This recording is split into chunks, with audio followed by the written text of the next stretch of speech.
What if I told you that a president ran the country for over a year while his wife made all the decisions because he'd had a stroke so severe he couldn't speak? That another served his entire 12-year presidency unable to walk and almost nobody knew? That one had secret cancer surgery on a yacht while the economy was collapsing? You know the big stories: Lincoln's assassination, Kennedy's Camelot, Reagan's speeches. But hidden beneath the surface of presidential history is a parallel story about concealment, about bodies that failed at inconvenient moments, about the gap between the leader we saw and the person who actually existed. Over the next couple of hours, we're going to explore 12 verified instances where presidential health was hidden from the American people. Not rumors or conspiracy theories, documented medical crises that were deliberately concealed, managed, or downplayed. Strokes, paralysis, cancer, depression, conditions that would make you wonder how these men functioned at all, let alone led a nation. So before we begin, hit that subscribe button if you haven't already. It helps more than you'd think. Get comfortable, pull up those blankets, and let's talk about the presidents who governed while their bodies quietly betrayed them. Starting with a man whose stroke was so severe, his wife essentially became the first female president. Woodrow Wilson, the 1919 stroke. So here's the thing about Woodrow Wilson: the man who led America through World War I, who championed the League of Nations, who basically rewrote the rules of international diplomacy. This guy spent the last year and a half of his presidency as what you might generously call medically compromised. And by that, I mean he had a stroke so severe that half his body stopped working, and almost nobody outside the White House knew about it. It's October 2nd, 1919. Wilson's back from his grueling tour trying to sell Americans on joining the League of Nations. He's exhausted. More than exhausted, really. He's been pushing himself like someone training for a marathon they're already running.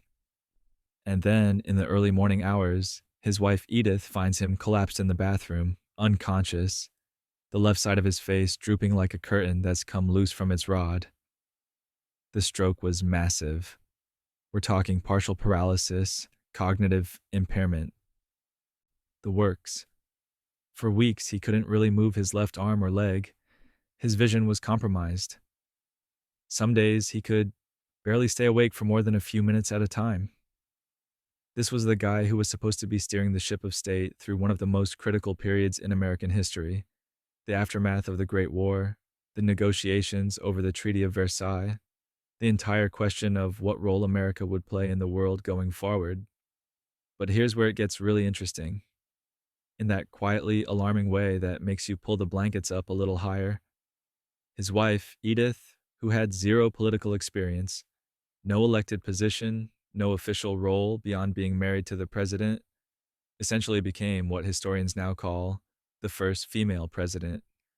Though, of course, nobody called her that at the time, because officially nothing was wrong. She controlled everything. Every document that needed Wilson's signature passed through her hands first. Every person who wanted to see the president had to go through her. Every decision, every policy question, every urgent matter of state, she decided what he saw, what he didn't see, what he was capable of handling, and what she would just handle herself.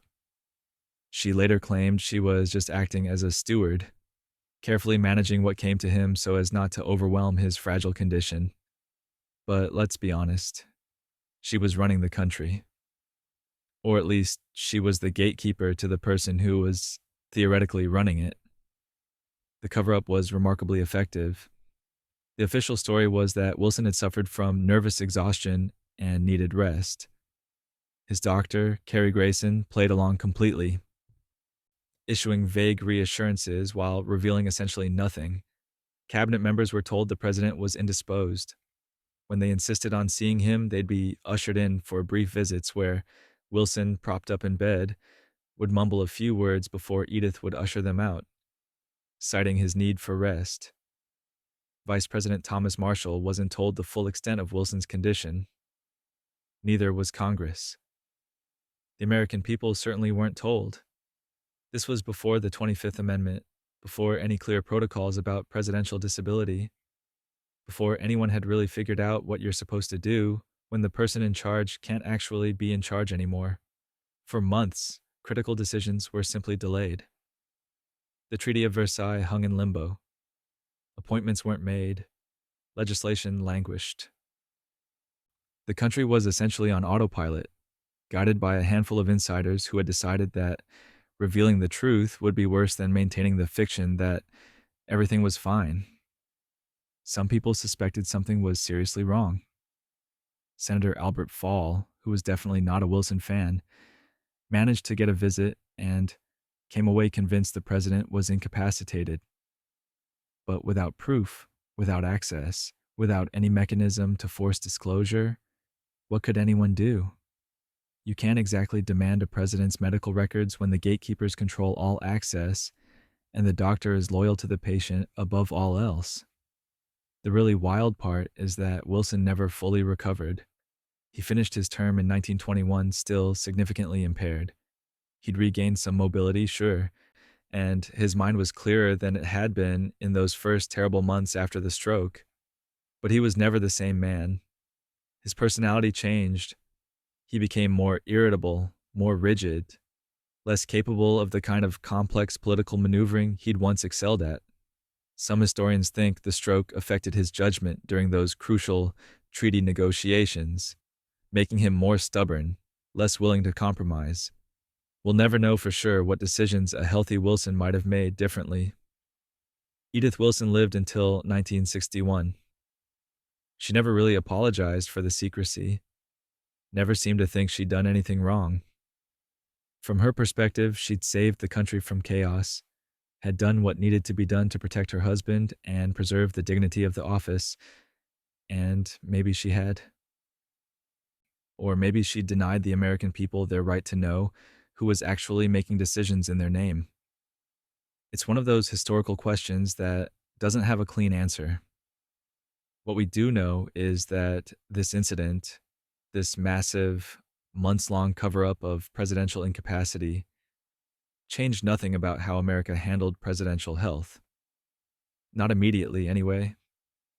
It would take decades and several more health crises hidden from public view before anyone seriously reformed the system.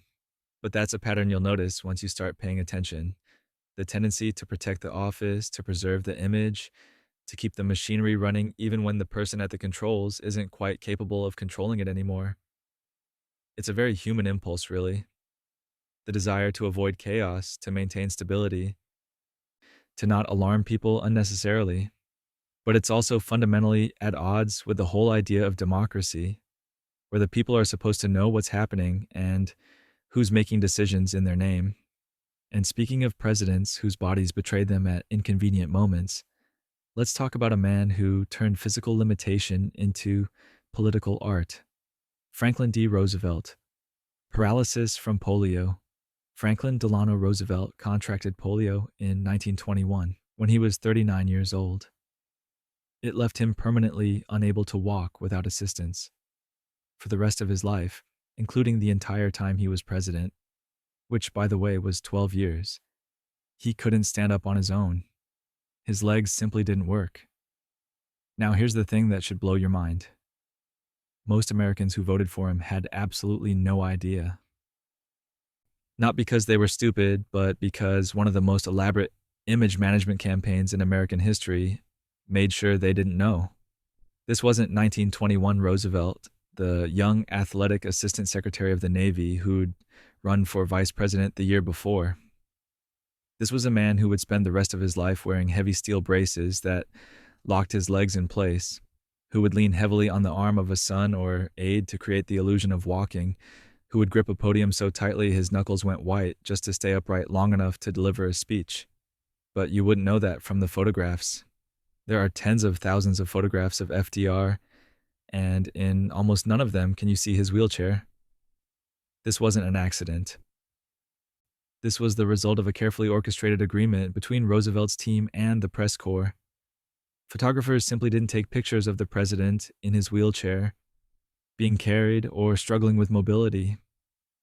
It was an unspoken rule, a gentleman's agreement, and it was followed with remarkable discipline. The story of how Roosevelt got polio is itself worth lingering on for a moment because it happened at a time when he seemed invincible.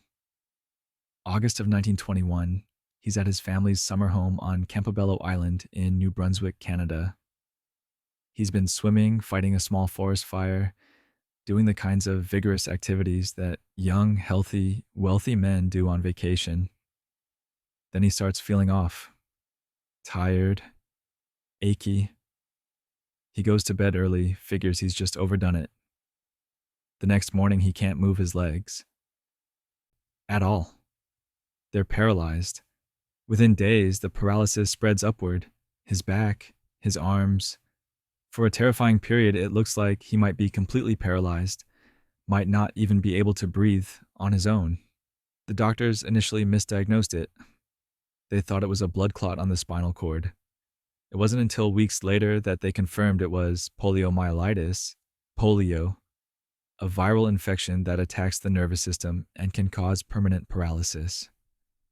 In Roosevelt's case, it attacked the nerves that controlled his legs and lower body. He was a wealthy man with access to the best medical care available in 1921, which is to say, not very good care by modern standards.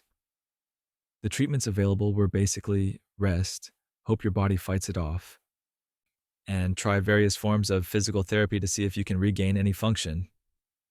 Roosevelt tried everything. He spent years doing therapeutic exercises, swimming in warm water at various spas and facilities, hoping to regain the use of his legs. He never did. The paralysis was permanent. Oh, he regained some muscle control in his upper body, in his back and arms.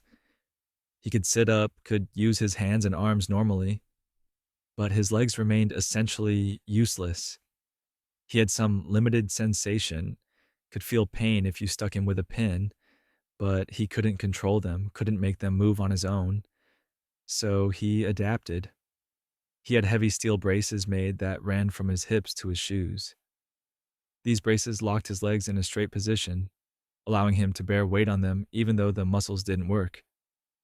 With these braces locked, he could stand, sort of. He couldn't balance on his own, couldn't shift his weight, couldn't walk in any conventional sense. But he could stand propped up, and that was something. When he needed to appear to walk, FDR developed a technique that was part performance art, part athletic feat. He'd lock his braces, grip someone's arm, usually his son James, who was built solidly enough to support his father's weight, and swing his hips to throw his locked legs forward, one at a time. He'd essentially pivot on his hips, using momentum and his upper body strength to move his rigid legs in a motion that resembled walking. It looked enough like walking that in the moment, especially from a distance, you might not notice anything unusual. Roosevelt had practiced this for years before running for president. He'd perfected the technique, made it look as natural as possible, but it was exhausting, precarious, and required intense concentration. One slight loss of balance, and he'd fall, which happened more than once in private settings. When he fell, he couldn't get up on his own. Someone had to help him, had to lift him. Literally lift a grown man who couldn't use his legs, back to standing. The psychological impact of this can't be overstated. Roosevelt had been an athletic man, had prided himself on physical vigor. Suddenly, at age 39, he was dependent on others for the most basic physical tasks. He couldn't walk to the bathroom alone, couldn't climb stairs, couldn't stand up from a chair without help. Every aspect of daily life required assistance or elaborate workarounds. His wife Eleanor later said that polio transformed him, made him more empathetic, more understanding of struggle and suffering. Maybe that's true. Or maybe it's the kind of thing you say about a person after they become president, imposing meaning on tragedy. What's certain is that Roosevelt refused to let the paralysis end his political career, which many people assumed it would. In the 1920s, disability was stigmatized in ways that are hard to fully appreciate now.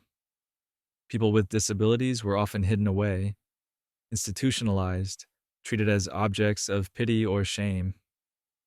The idea that someone who couldn't walk could be president was, to most people, absurd. Physical weakness was assumed to indicate weakness of character, weakness of mind. Roosevelt knew this. He knew that if people saw him as a cripple, the term used then, they wouldn't vote for him, so he hid it. Or rather, he managed the perception of it so carefully that most people didn't realize the extent of his disability. When he ran for governor of New York in 1928, the campaign made sure voters saw him standing at podiums, waving from cars, looking vigorous and healthy. What they didn't see was him being carried upstairs, being lifted in and out of vehicles, being dependent on others for mobility. Newsreels showed him standing at podiums, sitting at desks, riding in cars. They showed him animated, energetic, confident. What they didn't show was the enormous effort required to create those images, the extensive planning that went into every public appearance, the physical toll it took on him. They didn't show the wheelchair, an ordinary kitchen chair with wheels that he designed himself because he hated standard wheelchairs. They didn't show the elaborate systems of ramps and handrails that had been quietly installed in buildings he frequented. They didn't show him being lifted like a child when stairs couldn't be avoided. The Secret Service became expert at managing his disability while making it invisible. They'd arrive at venues hours early, scouting out the best routes, determining where temporary ramps needed to be built, figuring out how to get Roosevelt in and out without anyone seeing the assistance he required. They'd create human walls with their bodies, blocking photographers' views at crucial moments. They'd time movements carefully, getting him positioned before crowds arrived. The press cooperated fully. There was a rule among the White House press corps. You don't photograph the president's disability. You don't write about his wheelchair. You don't mention that he can't walk. This wasn't legally enforced, it was just understood. Violating this rule meant losing access, being frozen out of the White House press pool. So photographers didn't violate it. There are only a handful of photographs showing Roosevelt in his wheelchair, and most of those weren't published during his lifetime. They exist because someone broke the rule, snapped a photo when they weren't supposed to, but then the photo sat in a drawer or a file somewhere because no newspaper would print it. The thing is, Roosevelt himself was deeply invested in this concealment. This wasn't just his handlers being overprotective. He genuinely believed that showing weakness, and that's how he saw it, as weakness, would undermine his political effectiveness. He thought Americans wouldn't elect a man who couldn't walk, wouldn't trust a paralyzed president to lead them through the Great Depression and World War II. And maybe he was right. We'll never know because the experiment was never run. The American people voted for Franklin Roosevelt 4 times without ever having to grapple with the full reality of his physical condition. They knew something had happened with polio. That wasn't entirely secret. Roosevelt had been very public about his efforts at Warm Springs, Georgia, where he'd established a treatment center for polio patients and spent considerable time doing hydrotherapy. He talked about his recovery, his treatments, his determination to walk again someday. But recovering from polio sounded temporary, like something you get over. The reality that he would never walk again, that he was permanently disabled, that he required constant assistance for basic mobility, that wasn't part of the public narrative. The American people saw what they were meant to see. A strong, vigorous leader who happened to use a cane sometimes and maybe had some lingering effects from that polio thing years ago. His wife Eleanor knew, of course. His inner circle knew. The Secret Service agents who lifted him in and out of cars knew. The aides who helped him dress, who attached his braces every morning, who steadied him when he needed to stand, they knew. But the public saw what they were meant to see. A strong, vigorous leader who happened to use a cane sometimes. The daily reality of being president while paralyzed must have been extraordinarily challenging. Every public appearance required elaborate preparation. Every movement had to be choreographed. Every event had to be surveyed in advance to ensure he could navigate it without revealing his limitations. The physical toll alone would have been exhausting. The constant use of upper body strength to compensate for useless legs, the energy required to perform the walking technique, the mental concentration needed to maintain balance and appearance. And this went on for 12 years. 12 years of hiding the truth, of maintaining the illusion, of pretending his body worked when it didn't. Through the Depression, through World War II, through some of the most consequential moments in American history, Roosevelt was performing an elaborate act every time he appeared in public. There's something both admirable and deeply troubling about this. Admirable because Roosevelt refused to let disability define him, refused to be limited by the expectations others might have had. He proved that physical limitation doesn't equal incapacity for leadership. He was an effective president, one of the most consequential in American history, despite being unable to walk, but troubling because it reinforced the idea that disability must be hidden, that voters couldn't be trusted with the truth, that the appearance of physical perfection was more important than honesty. It created a precedent of concealment rather than acceptance. Roosevelt died in office in April of 1945, just months into his fourth term. After his death, the truth about the extent of his disability became more widely known. Photos that had been suppressed were finally published. The full story of his daily struggles came out. And gradually, very gradually, the stigma around disability began to shift. His memorial in Washington, finally completed in 1997, includes a statue showing him in a wheelchair, though only after significant advocacy by disability rights groups. The original design showed him in a cape that concealed his wheelchair, continuing the concealment even in bronze. Activists fought for more honest representation, and eventually a second statue was added showing the wheelchair clearly. But back in his time, the wheelchair was the secret. The paralysis was the truth that couldn't be spoken. And an entire nation participated in not seeing what was right in front of them, because the alternative, admitting that a paralyzed man could be an extraordinary president, was apparently too radical a notion to entertain. Which brings us to another president who really preferred that certain medical realities remain offshore. Grover Cleveland, secret cancer surgery. Grover Cleveland needed his jaw cut open, and he really didn't want anyone to know about it. It's the summer of 1893, and America is sliding into one of the worst economic depressions in its history so far. Banks are failing. Railroads are going bankrupt.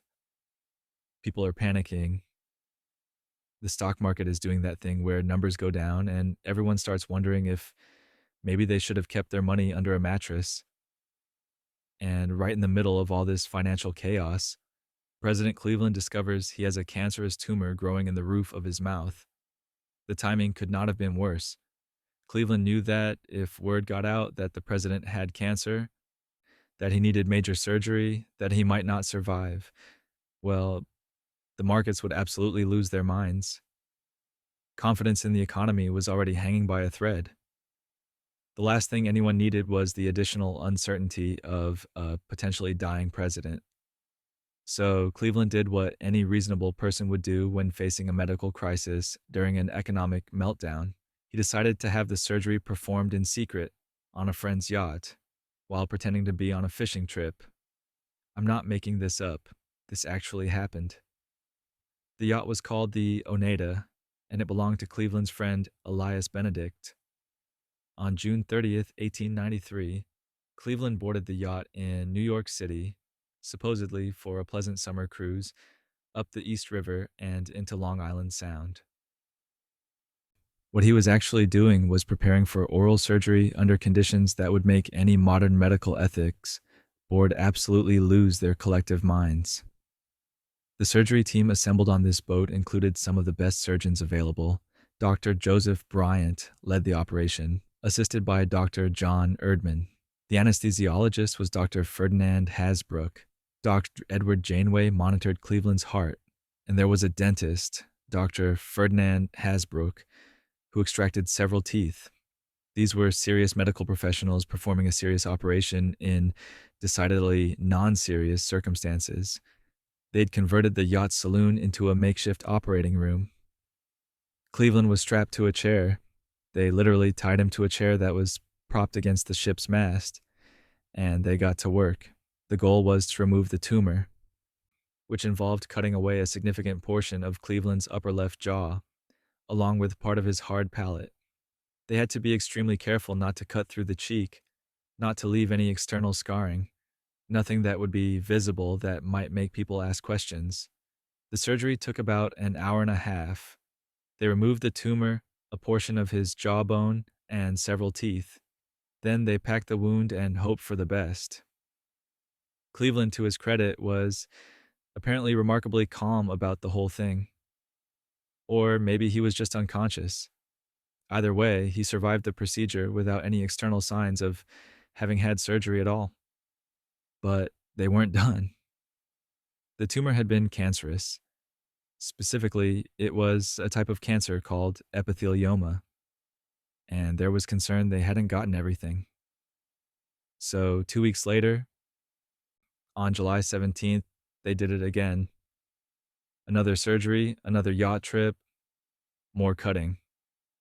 This time they removed additional suspicious tissue and made sure the wound was healing properly. Cleveland was fitted with a prosthetic device made of vulcanized rubber that replaced the missing portion of his jaw and palate. It was custom designed to fit the new contours of his mouth and allowed him to speak relatively normally. Without it, his speech would have been noticeably affected, which would have raised all sorts of inconvenient questions. The cover story was remarkably simple. Cleveland had a couple of bad teeth removed while on vacation. That's it. Nothing major, nothing to worry about, just routine dental work. The press bought it completely. The public had no idea their president had just undergone 2 secret cancer surgeries aboard a yacht in the middle of an economic crisis. Only the people on that yacht knew the truth, and Cleveland swore them all to secrecy. This wasn't just a request, it was an order. Nobody could know. The economy was too fragile, the country was too anxious, the information had to stay buried, and it worked. The secret held for decades. It wasn't until 1917, 9 years after Cleveland's death, that one of the doctors, William Williams Keene, finally published an article revealing what had actually happened. Even then, some people thought he was making it up, that it was too bizarre to be true. But it was true. Every word of it. Here's the thing that keeps me awake thinking about this. Cleveland made a calculated decision that the economic stability of the country was more important than transparent disclosure of his health. And from a certain perspective, he might have been right. If news of his cancer had leaked during those critical months, if the markets had panicked even more, if the economic situation had deteriorated further, would that have been better than the deception? Cleveland recovered remarkably well. His speech was minimally affected thanks to the prosthetic. He continued his presidency without any visible signs of the ordeal. He finished his term in 1897 and lived another 11 years, dying in 1908 of complications from kidney disease and heart failure, not cancer. The tumor removal had apparently been successful. But imagine being one of those people on that yacht. You're performing major cancer surgery on the President of the United States in what is essentially a floating fishing cabin. There's no hospital backup, no emergency equipment beyond what you've brought, no way to get help if something goes catastrophically wrong, and you have to keep it secret. Not just for a few days, but potentially forever. The prosthetic Cleveland wore for the rest of his life is actually on display now at the Mitre Museum in Philadelphia, along with a portion of the tumor that was preserved. You can go see it if you want, this physical remnant of one of the strangest presidential medical procedures in American history. It looks exactly like what it is: a piece of vulcanized rubber molded to fit a presidential mouth. What Cleveland proved, for better or worse, is that you can have major surgery in secret if you're creative enough about it and if everyone involved is committed to keeping their mouths shut. He also proved that sometimes the demands of the moment, the economic crisis, the need for stability, the fragility of public confidence, can feel more pressing than the democratic ideal of transparency. Was he right to keep it secret? That's a harder question than it seems. On one hand, the American people had a right to know if their president was seriously ill. On the other hand, telling them might have made an already terrible situation even worse. Cleveland made his choice, and history remembers him as the guy who had cancer surgery on a yacht and somehow kept it quiet. Though, speaking of presidents with medical conditions that raised uncomfortable questions about fitness for office, let's talk about a man who was dealing with pain you can't exactly see on an x ray: John F. Kennedy, Addison's disease. John F. Kennedy looked healthy. That was the whole point. The carefully cultivated image was of vigor, youth, vitality, a young president ready to lead America into a new era. Tan skin, thick hair, that famous smile, the picture of health. Except he wasn't. Not even close. Kennedy suffered from Addison's disease, a rare and serious condition where your adrenal glands don't produce enough of certain hormones. Without treatment, Addison's disease can be fatal. With treatment, it's manageable, but it means you're dependent on daily medication and vulnerable to potentially life-threatening crises if that medication regimen gets disrupted. He also had chronic, severe back pain that plagued him for most of his adult life. Multiple spinal surgeries hadn't fixed it. He wore a back brace constantly. He needed crutches sometimes, though the public rarely saw those. And he was on a truly alarming cocktail of medications to manage all of these conditions: steroids for the Addisons, painkillers for the back, other drugs to counteract the side effects of those drugs. But during the 1960 presidential campaign, the Kennedy team denied all of this vigorously. When rumors circulated about his health, when political opponents suggested he might not be physically capable of handling the presidency, the response was always the same: he's perfectly healthy, nothing to worry about, move along. His doctor, Janet Travel, issued statements describing Kennedy as in excellent health, which was technically true in the sense that his conditions were being treated and he was functional, but it was also wildly misleading if you define excellent health as not being dependent on daily hormone replacement therapy to stay alive. The Addison's disease was particularly concerning because it had implications for how Kennedy's body would handle stress. The adrenal glands produce cortisol, which helps your body respond to stress and maintain blood pressure, among other things. Without enough cortisol, you can go into adrenal crisis, a medical emergency involving dangerously low blood pressure, severe fatigue, and potentially death if not treated immediately. Kennedy had already experienced at least one severe episode that was probably adrenal crisis. In 1947, while traveling in England, he became so ill he was given last rites.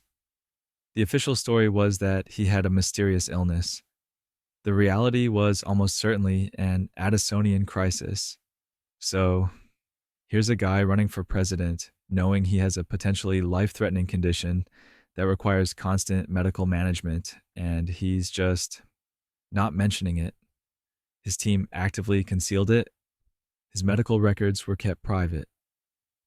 When directly asked about Addison's disease during the campaign, the Kennedy camp issued denials that were carefully worded to be technically truthful, while wildly misleading. They said he didn't have classical Addison's disease, which was technically accurate because his adrenal insufficiency was probably partial rather than complete. But he absolutely had adrenal insufficiency, requiring daily steroid replacement, which is, well, that's Addison's disease. The distinction they were making was essentially meaningless, except as a way to avoid admitting the truth. Once in office, Kennedy's medical situation was managed with extraordinary care. Doctor travel was always nearby. His medication regimen was complex and closely monitored. The back brace he wore constantly wasn't just for comfort, it was necessary for him to function. Without it, the pain would have been debilitating. He also received other treatments that were less conventional. Regular injections from a doctor named Max Jacobson, who would later become known as Dr. Feelgood. These injections contained amphetamines and other substances. Kennedy apparently felt they helped him manage pain and maintain energy.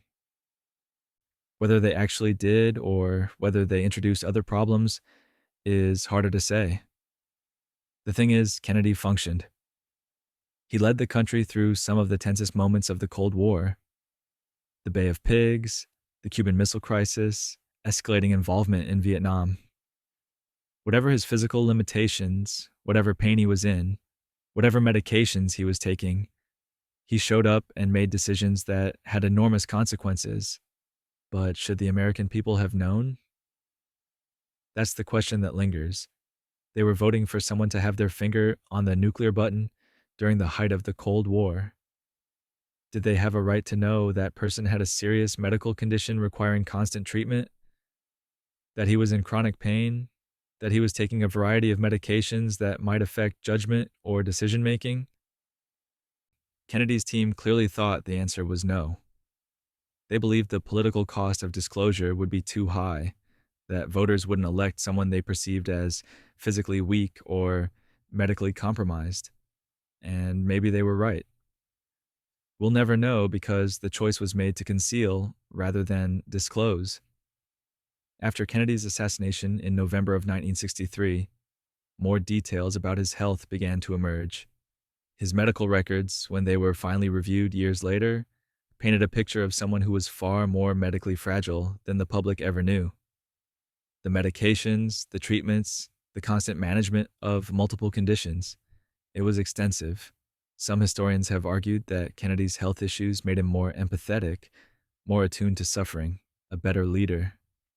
Others have wondered whether the medications or the pain affected his judgment during critical moments. There's no clear answer. What's clear is that he lived with significant physical challenges while projecting an image of perfect health, and he did so deliberately with the help of doctors and staff who prioritized secrecy over transparency. It's worth noting that Kennedy isn't unique in this.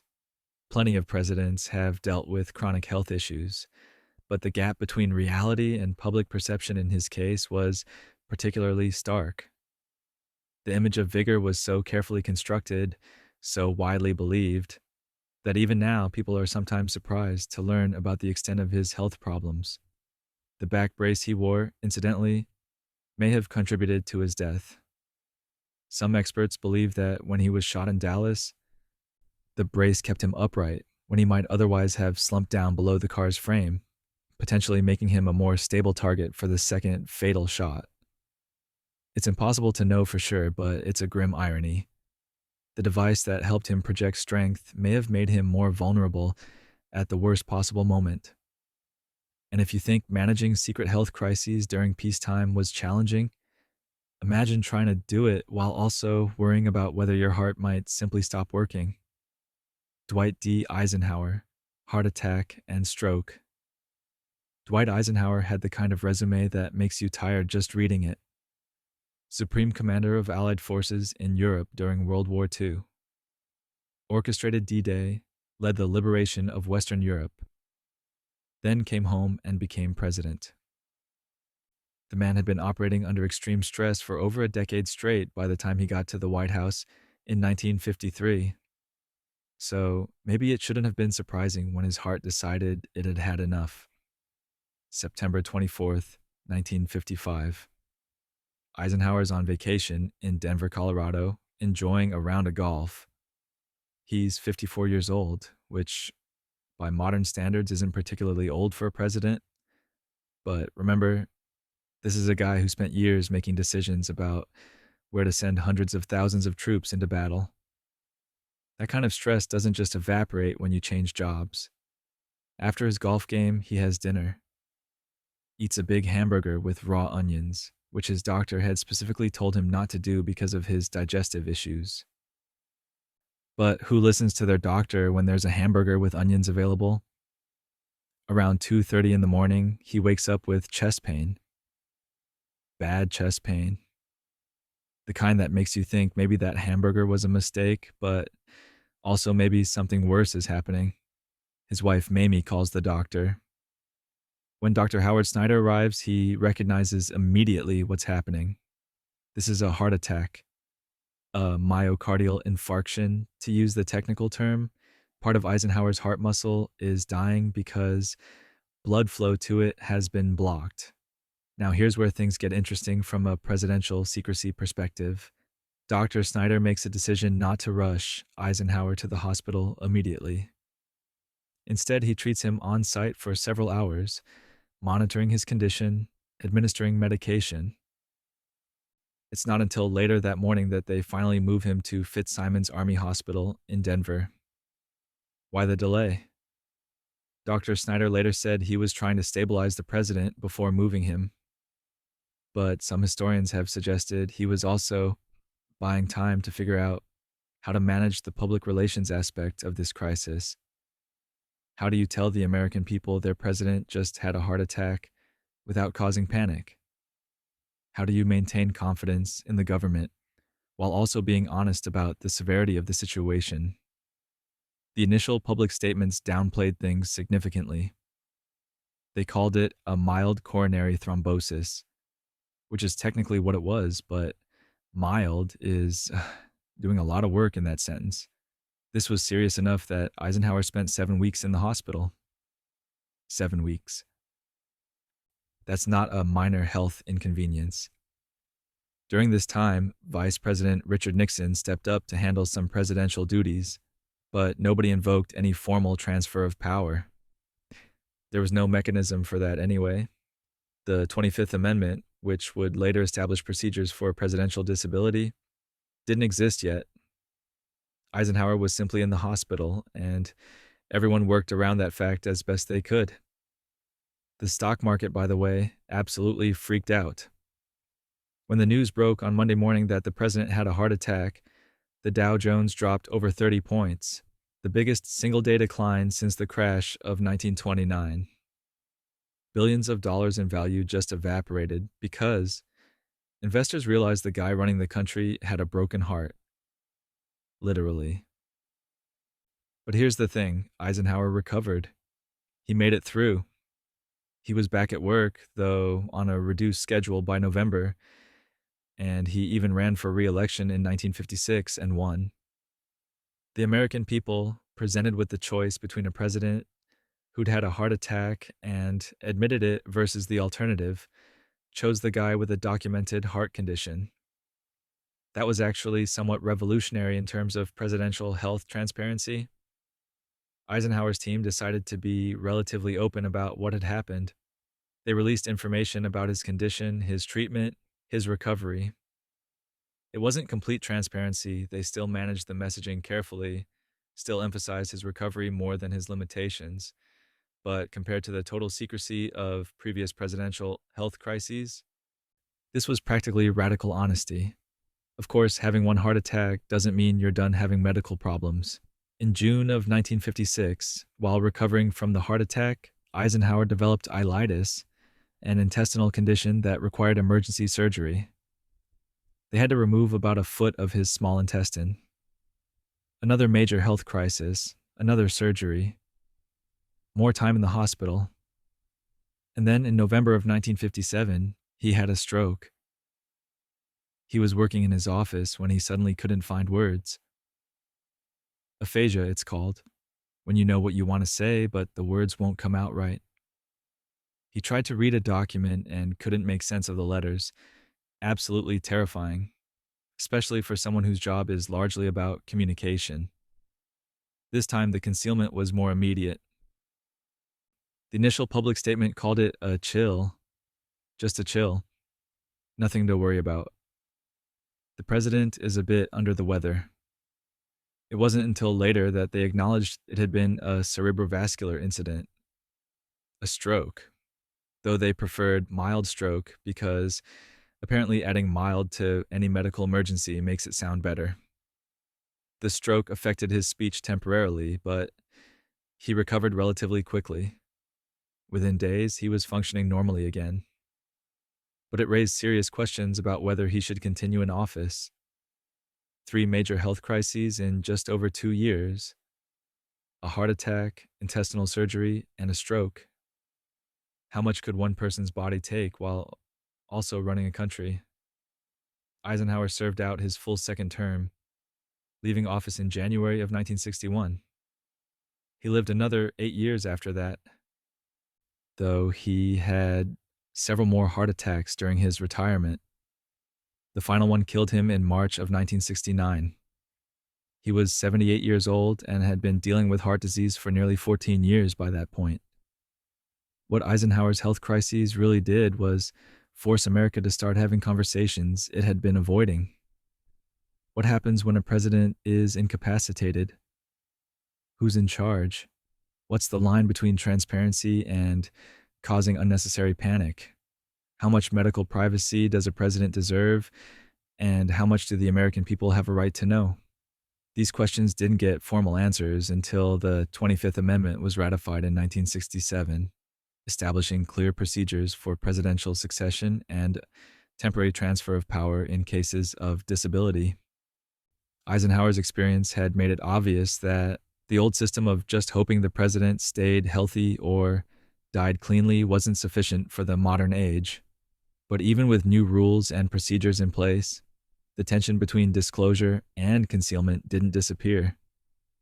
Presidents and their staff still had to balance the public's right to know against concerns about stability, confidence, and the president's own privacy. And sometimes, as the next few decades would prove, that balance would tilt pretty heavily toward keeping things quiet, even when the person's mind was starting to slip away. Ronald Reagan, cognitive decline concerns. Ronald Reagan was 77 years old when he left office in January of 1989. He was the oldest president to serve, and toward the end of his second term, some people close to him noticed things that worried them. Little things, memory lapses, moments of confusion, nothing dramatic, nothing definitive, but enough to make you wonder. 5 years later, in November of 1994, Reagan announced he had Alzheimer's disease.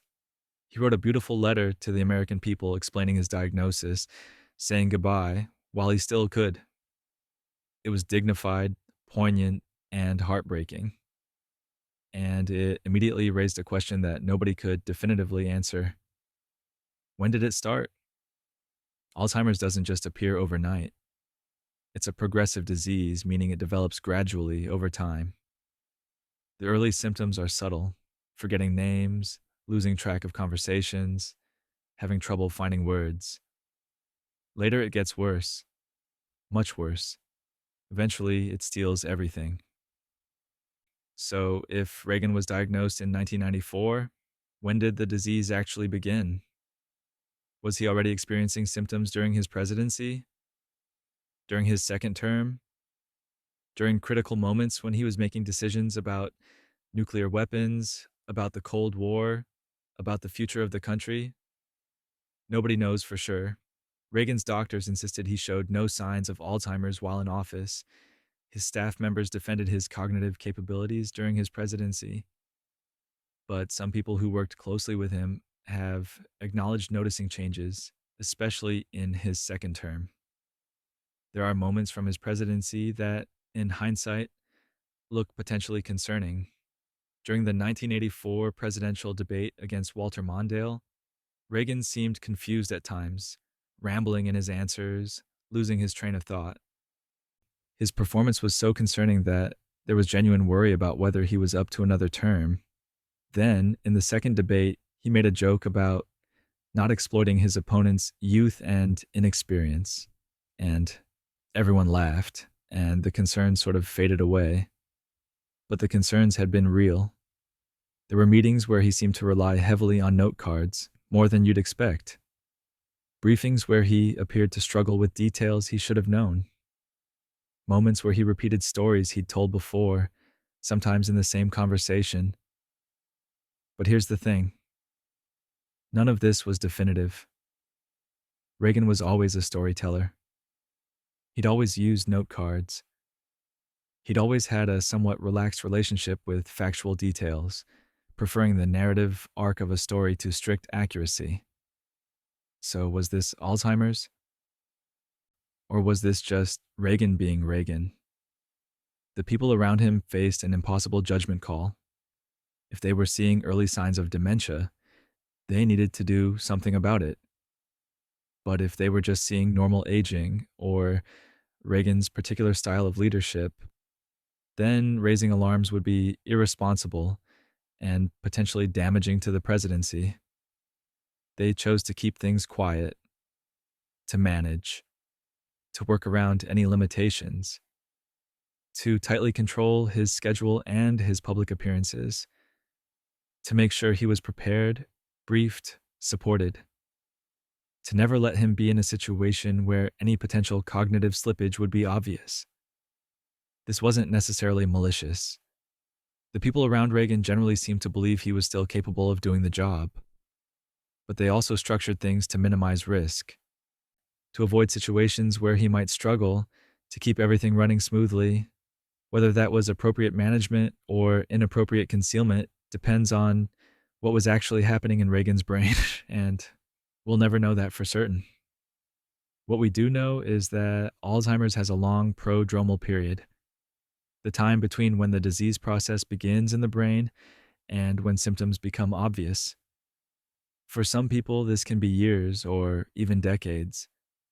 The plaques and tangles that characterize Alzheimer's start, accumulating long before memory problems become apparent. There's been scientific analysis of Reagan's speech patterns over time, looking at his vocabulary, his syntax, the complexity of his sentences. Some researchers found evidence of decline starting in his first term, with more pronounced changes in his second term. Other researchers have disputed these findings, arguing that Reagan's speaking style was always relatively simple, and that the changes aren't significant enough to indicate disease. The truth is probably somewhere in the murky middle. Reagan likely didn't have full-blown Alzheimer's symptoms during his presidency, but it's entirely possible, even probable, that the disease process had begun, that subtle changes were happening, that the very earliest symptoms were emerging toward the end of his time in office. His staff managed his image carefully. Public appearances were scripted and controlled. Press conferences were less frequent in his second term. When he did appear, he was thoroughly prepared, his responses anticipated and practiced. This is normal for any president, but with Reagan, there seemed to be an extra layer of protection, an extra degree of management. The Iran-Contra affair, which unfolded during Reagan's second term, raised questions about his level of engagement with what was happening in his own administration. His testimony revealed significant gaps in his knowledge about key events. He frequently said he didn't remember, didn't recall, wasn't aware. Was this strategic evasion? Or was this a genuine inability to remember? Nobody could say for sure. After leaving office, Reagan initially seemed fine. He gave speeches, made appearances, traveled. But by the early 90s, his family and close friends were noticing more obvious problems. He got lost driving in familiar neighborhoods. He couldn't remember the names of old friends. The decline was becoming undeniable. The 1994 announcement was Reagan's choice. He wanted to be open about what was happening to him, wanted to help raise awareness about Alzheimer's. It was characteristic of him. Even as his mind was failing, he was thinking about how to use his situation to help others. He lived for 10 more years after the announcement, slowly disappearing into the disease. By the end, he didn't recognize his own wife, Nancy. He couldn't speak, couldn't feed himself, couldn't remember he'd ever been president. Alzheimer's took everything, piece by piece, until Ronald Reagan died in June of 2004 at age 93. The question of when the disease began remains unanswered. and maybe that's appropriate. Maybe the ambiguity is the point, because presidential health exists in this strange zone where private medical information intersects with public responsibility, where the right to privacy bumps up against the right to know, where managing a leader's image competes with democratic transparency. Reagan's case highlighted all of these tensions without resolving any of them, and it made clear that sometimes the scariest health problems aren't the ones you can see on an x-ray or fix with surgery. They're the ones that slowly, quietly steal someone's mind while everyone watches and wonders and hopes they're wrong about what they're seeing. Though if you think cognitive concerns in old age were a modern problem, let me tell you about a 19th century president whose kidneys were staging a very slow rebellion. Chester A. Arthur, Bright's disease. Chester Alan Arthur became president because someone shot James Garfield. That's not a great way to start a presidency, and Arthur seemed to know it. He hadn't been elected to the job. He'd been vice president, a position he got mostly through political connections rather than any particular qualifications, and suddenly he was running the country because an assassin's bullet had elevated him there. And the whole time he was president, from September of 1881 to March of 1885, he was dying. Slowly, quietly, inevitably dying of a disease that was destroying his kidneys. Bright's disease is what they called it back then. Today we'd call it chronic nephritis, inflammation of the kidneys that progressively damages them until they stop working. In the 1880s, there was no dialysis, no kidney transplants, no real treatment at all. If you got Bright's disease, you died. The only question was how long it would take. Arthur knew this. His doctors knew this. And they all collectively decided that the American people did not need to know this. The disease had probably been developing for years before Arthur became president. The symptoms would have been subtle at first. Maybe some fatigue, some swelling in his legs, feeling a bit off. But by the time he took office, it was progressing. He tired easily. He had to rest frequently. There were days when he couldn't work a full schedule because he simply didn't have the energy. But this was the 1880s. Presidential health wasn't something you discussed publicly. There was no expectation of medical transparency, no press corps demanding health records, no public right to know about whether the person running the country was physically capable of doing so. Health was private, illness was shameful. And presidential illness? That was something you concealed at all costs. So Arthur and his team concealed it. They adjusted his schedule to accommodate his failing health without making it obvious that's what they were doing. They made excuses for why he couldn't attend certain events. They kept visits short and controlled who had access to him. They essentially managed a dying presidency without ever admitting that's what it was. Arthur himself seemed oddly resigned to the whole situation. He'd never particularly wanted to be president in the first place. He'd been content being collector of the Port of New York, a patronage position that involved more politics than policy. The vice presidency had been a compromise choice during the 1880 Republican convention. He was there to balance the ticket, to bring in a different faction of the party, not because anyone thought he'd actually end up as president. Then Garfield got shot in July of 1881 and lingered for months before dying in September. And suddenly Arthur was president. And suddenly Arthur's private health crisis became a matter of national concern.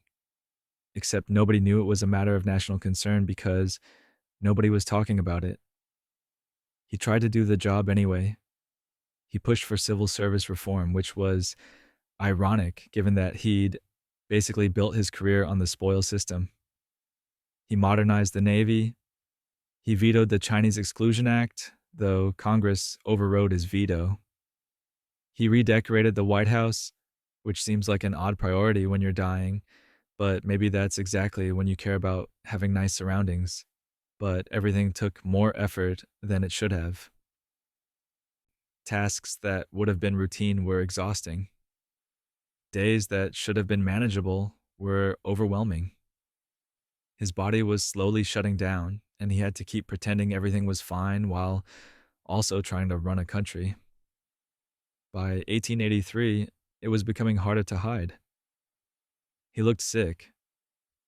His face was puffy, the kind of swelling that comes with kidney failure. His skin had an unhealthy pallor. He moved slowly, carefully, like someone conserving limited energy. People who saw him noticed something was wrong, but the official line remained that he was in perfectly good health. When the 1884 election approached, Arthur made a half hearted attempt to seek the Republican nomination for a full term, but his heart wasn't in it, and neither was his body. He went through some of the motions, but didn't campaign aggressively. It's possible he knew he wouldn't live through another term. It's possible he was actually relieved when the nomination went to James G. Blaine instead. He left office in March of 1885, and you know what's really telling? He died less than 2 years later, in November of 1886. He was only 57 years old. If he'd won that nomination, if he'd been elected to another term, he would have died in office. The American people would have had another president die on them, another vice president elevated unexpectedly, more instability and uncertainty. But nobody knew how close they'd come to that scenario because nobody had told them their president was terminally ill. Arthur took the secret to his grave, along with most of the people who'd known about it. It wasn't until later that historians piecing together his medical history realized what had been happening.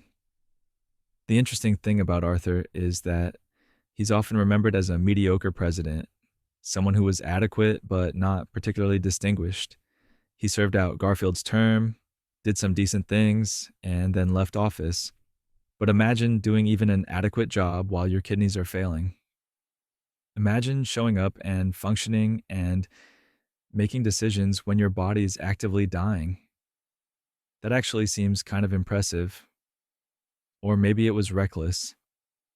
Maybe a president who's too sick to function effectively should step down rather than trying to push through. Maybe the American people deserve to know that their president was compromised by illness. Maybe transparency would have been better than this elaborate pretense of health, but that's applying modern values to an 1880s situation. Back then, revealing illness was seen as weakness. Privacy around health matters was considered appropriate, even essential. The idea that the public had a right to know about their president's medical condition simply didn't exist in the same way it does now. Arthur destroyed most of his personal papers shortly before his death.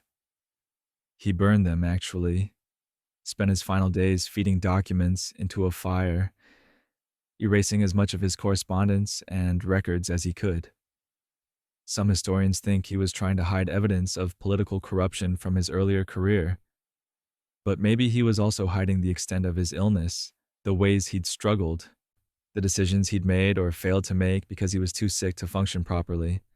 We'll never know. The papers are gone. Arthur is gone. What's left is a presidency that existed in this strange twilight zone, functioning enough to avoid crisis, but compromised enough that it probably mattered. Guided by a man who knew he was dying, but kept showing up anyway because that's what you did. His funeral was held in New York City, and then he was buried in Albany Rural Cemetery. The cause of death was officially listed as a cerebral hemorrhage, but it was really the Bright's disease that killed him. The kidney failure that had been slowly destroying him throughout his presidency. And the American people reading about his death in their newspapers were probably surprised. He'd seemed fine. A bit under the weather sometimes, maybe, but nothing serious, nothing to worry about. Just another president who served his term and then died shortly after leaving office. It happened sometimes. No one thought much about it. Except it wasn't random. It was predictable. Arthur and his doctors had known he was dying. They'd watched it happen, managed it as best they could, and never told anyone. They'd let an entire nation believe their president was healthy when he absolutely wasn't. And life went on. The government kept functioning. The next president took office. The secret stayed buried until historians started asking questions decades later. Which brings us to another president whose health problems were even harder to hide, mainly because they manifested during a particularly inconvenient time, like, say, during a war. James Madison, chronic illness. James Madison was small. Not just short, though at 5 feet 4 inches he was definitely short, but slight, delicate even. He weighed maybe 100 pounds on a good day. And throughout his entire life, but especially during his presidency from 1809 to 1817, he was frequently, persistently, frustratingly sick. The man had fevers, constant fevers, the kind that would lay him out for days at a time, leaving him weak and exhausted and unable to function. He had digestive issues that made eating a complicated negotiation between his body and whatever food he was attempting to consume. He had what was probably some form of epilepsy, though they didn't call it that. They called it bilious fever or fits, or just his condition. He had arthritis that made his joints ache and swell. He had respiratory problems that left him wheezing and struggling to breathe. Basically, James Madison was a walking collection of medical complaints, held together by determination and really good political theory. This was the guy who wrote huge chunks of the Constitution. This was the father of the Bill of Rights. This was one of the most brilliant political minds in early American history. And he spent a significant portion of his time feeling absolutely terrible. During his presidency, these health problems became even more pronounced. The stress of the job didn't help. Neither did the fact that he had to deal with the War of 1812, which was going about as well as you'd expect a war to go when your military is underfunded, your generals are mostly incompetent, and the British decide to burn down your capital city. Madison was sick during crucial moments of that war. There were times when he couldn't meet with his cabinet because he was too ill to get out of bed. Times when important decisions had to be delayed because the president was incapacitated by another fever. Times when his wife Dolly had to step in and manage things because James was simply not capable of doing so. And unlike modern presidents with their teams of doctors and advanced medical care, Madison had access to the medical knowledge of the early 1800s, which is to say, not much. The treatments available were things like bloodletting, literally cutting you open to drain blood because people thought that would balance your humors, and mercury-based medicines that probably poisoned you more than helped you. Madison was bled regularly. They'd open a vein and let blood drain out, supposedly to cure his fevers. Spoiler alert, it didn't cure anything. It just made him weaker and more anemic, on top of whatever else was wrong with him. He took calomel, a mercury chloride compound that was popular at the time for treating various ailments. Mercury is, of course, toxic. The medicine was probably making him sicker, but nobody knew that yet, so Madison kept taking it, hoping it would help, while it slowly poisoned him. Despite all this, or maybe because of it, Madison was a remarkably stoic person. He didn't complain much. He didn't use his health problems as an excuse. He just pushed through as best he could, which sometimes meant being a less effective president than he might have been if he'd been healthy. The War of 1812 was particularly challenging. In August of 1814, British forces marched on Washington. Madison, despite being in poor health, rode out to meet the troops. He wanted to be there, to show leadership, to demonstrate that the president wasn't hiding while the capital was under threat. It went badly. The American forces were routed. Madison had to flee. Riding through the countryside while British soldiers burned the White House, the Capitol, and other government buildings. It was humiliating and exhausting, and Madison's health suffered accordingly. He came down with another fever shortly after, severe enough that there were genuine concerns he might die. Dolly Madison, meanwhile, was busy rescuing important documents and the famous portrait of George Washington before the British could destroy them. While her husband was out being defeated in battle and then getting sick, she was saving national treasures. It's one of those historical partnerships where you get the sense that she was carrying a lot of the load. After the war ended in 1815, inconclusively, by the way, nobody really won, they just agreed to stop fighting. Madison's health remained fragile. He had more good days than bad days, but the bad days could be really bad. Fevers that lasted a week, digestive crises that left him unable to eat, episodes of his fits that required him to rest in a darkened room until they passed. But here's the thing. This was all just accepted as normal. This was just James Madison being James Madison. Nobody suggested he should resign due to health problems.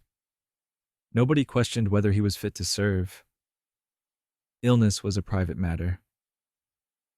You dealt with it as best you could and kept doing your job. The standards were different then. There was no expectation that the president would be a picture of health and vigor. People got sick. That was life. You worked around it. And if the president needed to spend a few days in bed recovering from a fever while the nation's business waited, well, that's just how things were. Madison served both terms and lived for many years after leaving office. He died in 1836 at age 85, which is actually pretty impressive given how frequently sick he was throughout his life. Whatever illnesses plagued him, they didn't manage to kill him until he was quite old. But imagine being a soldier in the War of 1812, fighting for a president who might not even be conscious right now because he's having another fever episode. Imagine being a cabinet member trying to get a decision on an urgent matter, but the president is too sick to see you. Imagine being a citizen in 1814 watching the Capitol burn and wondering where your president is, only to learn later he was out there but had to flee and then got sick again. It's a strange picture of leadership. Madison's mind remained sharp throughout his presidency.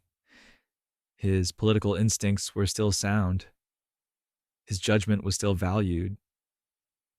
But his body kept betraying him, kept forcing him to withdraw, kept limiting what he could physically do even when his mind knew exactly what needed to be done.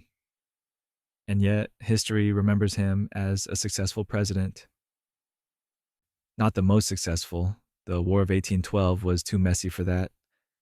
But certainly competent, capable, important. The illness is a footnote, not the main story. Which makes you wonder how many other historical figures we remember for their achievements while forgetting the physical struggles they endured to accomplish them. Though if you think leading a country during war while battling chronic illness sounds difficult, imagine doing it while also wrestling with the kind of depression that makes you question whether life is worth living at all. Abraham Lincoln. Severe depression. Abraham Lincoln thought about suicide.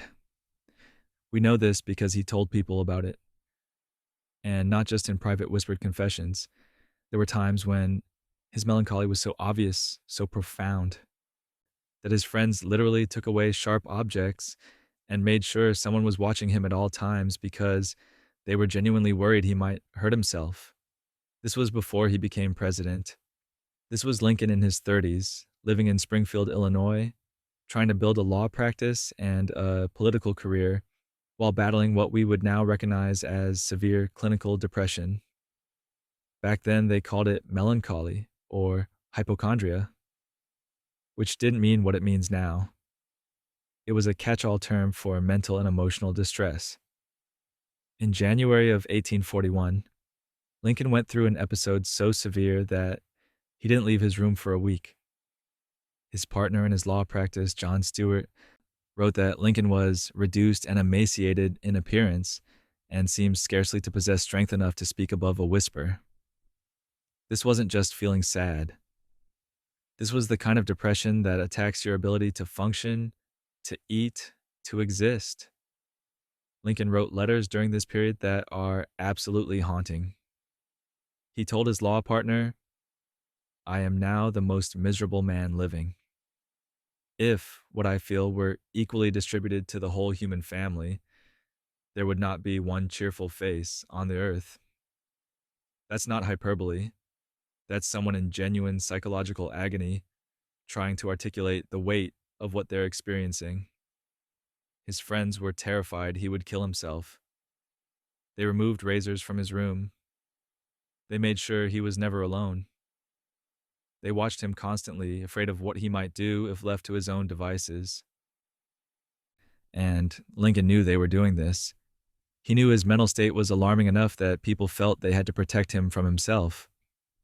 The depression never entirely went away. It lifted somewhat, became more manageable, but it was always there lurking in the background. Throughout his life, Lincoln would have periods where the melancholy returned, where the weight of existence felt crushing, where he struggled to find reasons to keep going. And then he became president. In March of 1861, at age 52, Abraham Lincoln took office just as the country was tearing itself apart. 7 states had already seceded. More would follow. Within weeks, the Civil War would begin at Fort Sumter. And this man, this deeply, profoundly melancholic man, had to somehow hold the country together. The Civil War was the bloodiest conflict in American history. Over 600,000 people died. Towns were destroyed. Families were torn apart. Every day brought news of casualties, of battles lost and won, of young men dying in fields and forests and muddy riverbanks. And Lincoln, as president, had to absorb all of this. Every death was his responsibility. Every strategic decision, every appointment of a general, every policy choice, the consequences were measured in human lives. The Depression didn't take a break just because he was president now. If anything, the weight of the office made it worse. Lincoln would have what his secretaries called his black moods, periods where he withdrew, became silent, seemed to be carrying a burden too heavy to share. He would sit for hours staring out windows, lost in thought, unreachable. He dealt with it in various ways. He read Shakespeare obsessively, particularly the tragedies, Macbeth, Hamlet, King Lear.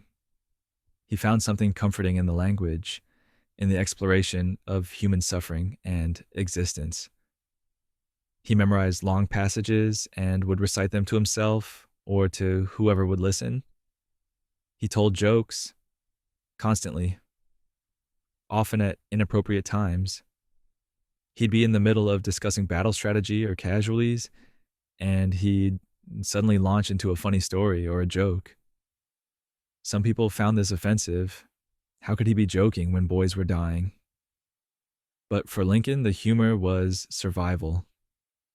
It was a way to release some of the pressure, to step back from the abyss for a moment, to find something other than darkness. He had nightmares, vivid, disturbing dreams that would wake him in the middle of the night. He told people about a recurring dream where he walked through the White House and found it full of mourning people, and when he asked what happened, they told him the president was dead. And then he'd find himself standing over a corpse in the East Room, looking down at his own dead body. That's the kind of dream you have when your mind is already grappling with mortality, with the weight of leadership during catastrophe, with the very real possibility that you might not survive this. And Lincoln knew he might not survive. There had already been threats on his life, plots that had been discovered and disrupted. The idea that someone might kill him was not paranoia. It was reasonable assessment of risk. His wife, Mary, also struggled with mental health. She was erratic, often irrational, prone to explosive anger and wild spending sprees followed by crushing depression. Some historians think she had bipolar disorder. Others have suggested various other conditions. What's clear is that she was not emotionally stable, and Lincoln had to manage her volatility on top of everything else. They lost a son, Willie, in February of 1862. The boy was 11 years old. He died of typhoid fever, and Mary was so devastated she couldn't function. She stayed in her room for weeks, refusing to see anyone, barely eating. Lincoln had to grieve while also trying to keep his wife from completely falling apart while also running a war. He went to Willie's crypt sometimes alone and wept. His secretaries knew this. They'd find him there sobbing, and they'd quietly leave him alone. Even in the middle of the war, even with all the demands on his time, he'd carve out moments to go mourn his dead child in private. The strain on Lincoln's mental health during these years must have been extraordinary. He was dealing with his baseline depression, with the trauma of ongoing war, with personal grief, with the constant pressure of making life and death decisions, with a wife who was increasingly unstable, with threats to his own life, with the knowledge that half the country hated him and wanted him dead. And yet, he kept functioning. He gave speeches that are still quoted today for their eloquence and moral clarity. He made strategic decisions that helped win the war. He pushed through the Emancipation Proclamation, fundamentally changing the nature of the conflict and the future of the country. He was reelected in 1864, even though many people thought he'd lose. How did he do it? Some of it was sheer willpower. Some of it was a sense of duty. He believed he'd been given this terrible task and he had to see it through. Some of it might have been the depression itself, paradoxically. When you've already spent time in the darkest places your mind can go. When you've already contemplated non-existence, the horrors of war and leadership might be terrible, but not unimaginable. You've already been to hell. This is just a different version of it. Lincoln also seemed to have a sense of destiny, of purpose. He believed the war was about something bigger than tactics and territory. It was about whether democracy could survive, whether a nation conceived in liberty could endure, whether the fundamental principle that all people are created equal could be made real rather than just rhetorical. That sense of meaning might have been what kept him going when everything else felt crushing. He was killed in April of 1865, just days after the war ended. Shot in the back of the head while watching a play, dying the next morning without regaining consciousness. He never got to see the peace he'd fought so hard to achieve. Never got to find out if the depression would lift in the absence of war. Never got to discover whether life after the presidency might be lighter, easier, more bearable. His death was treated as a national tragedy, which it was. But it was also, in some ways, a release. Lincoln had lived with profound psychological pain for decades. He'd carried the weight of the war, the deaths, the responsibility, and now he was free of it. The depression couldn't touch him anymore. The nightmares were over. We remember Lincoln as one of the greatest presidents in American history.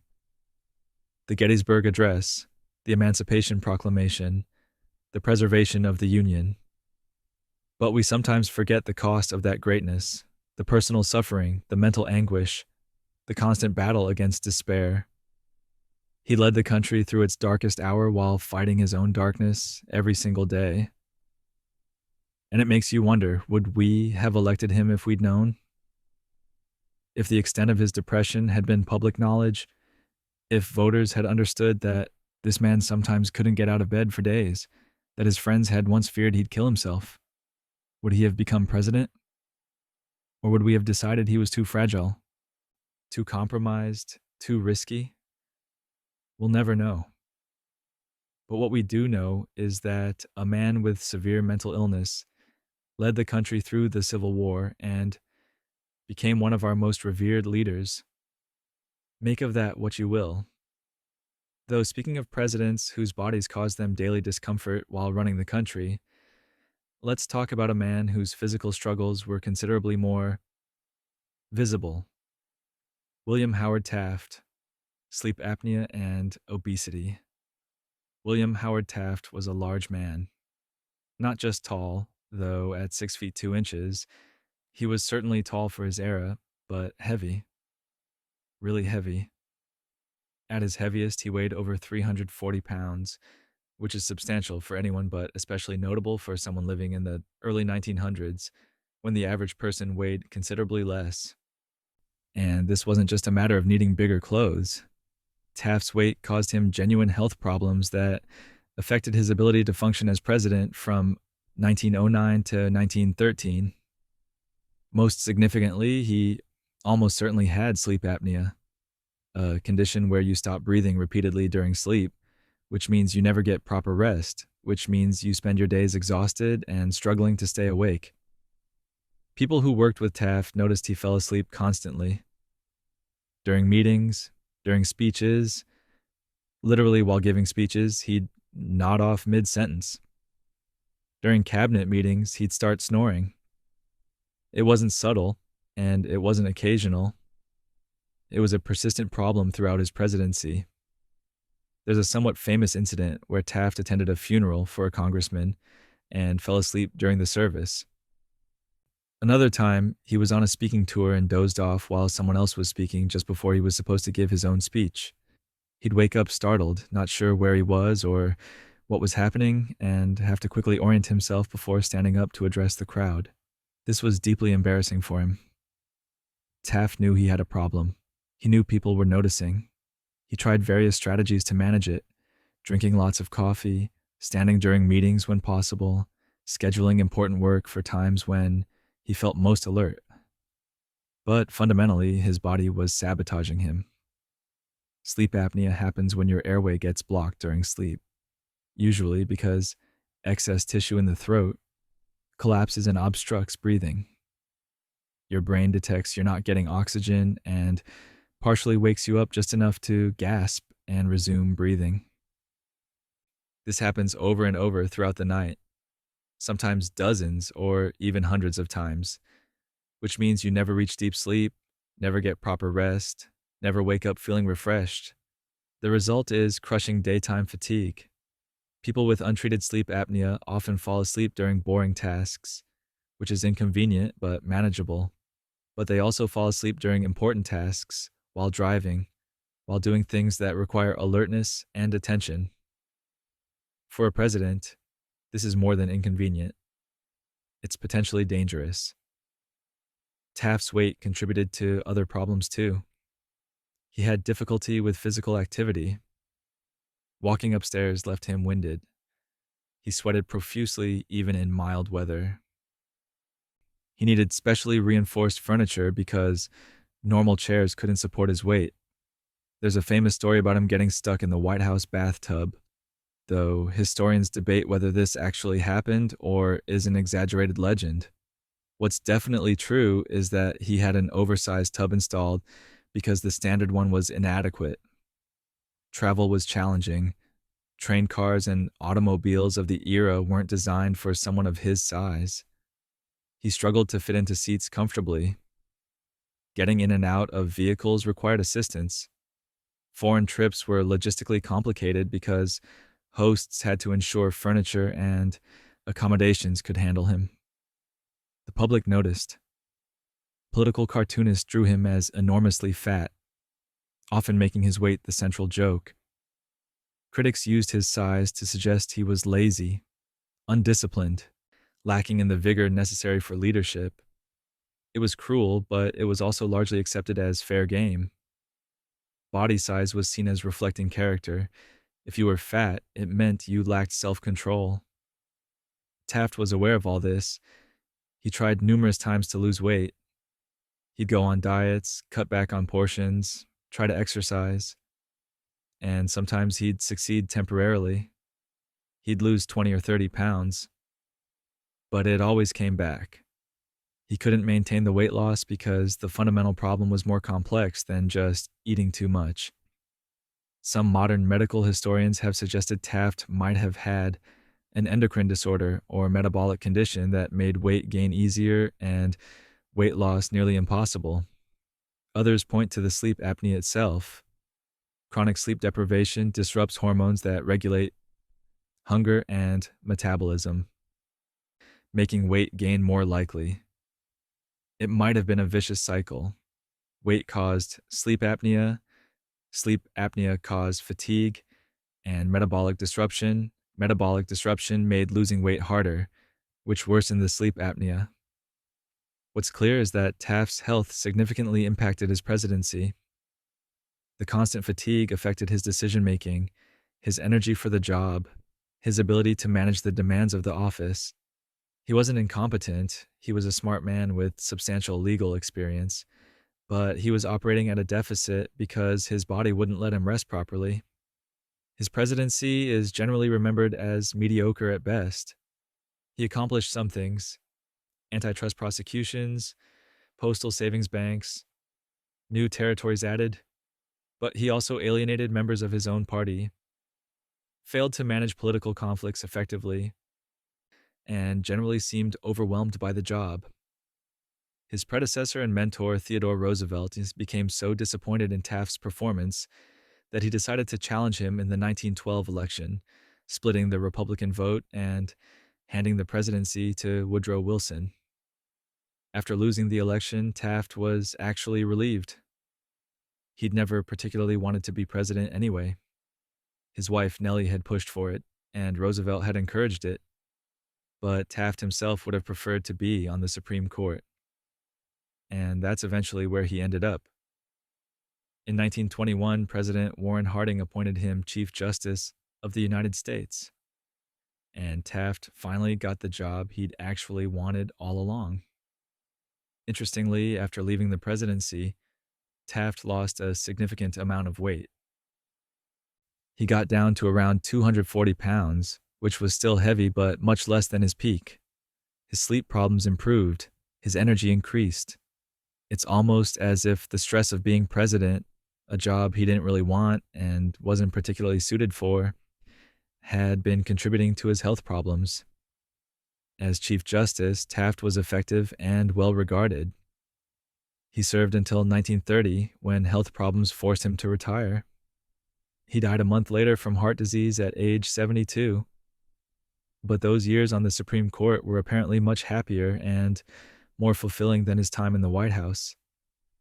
The lesson in Taft's story isn't just about sleep apnea or obesity. It's about the mismatch between a person and a role, about how health problems can compound when you're in a situation that doesn't suit you, about how the demands of the presidency can reveal and exacerbate physical limitations.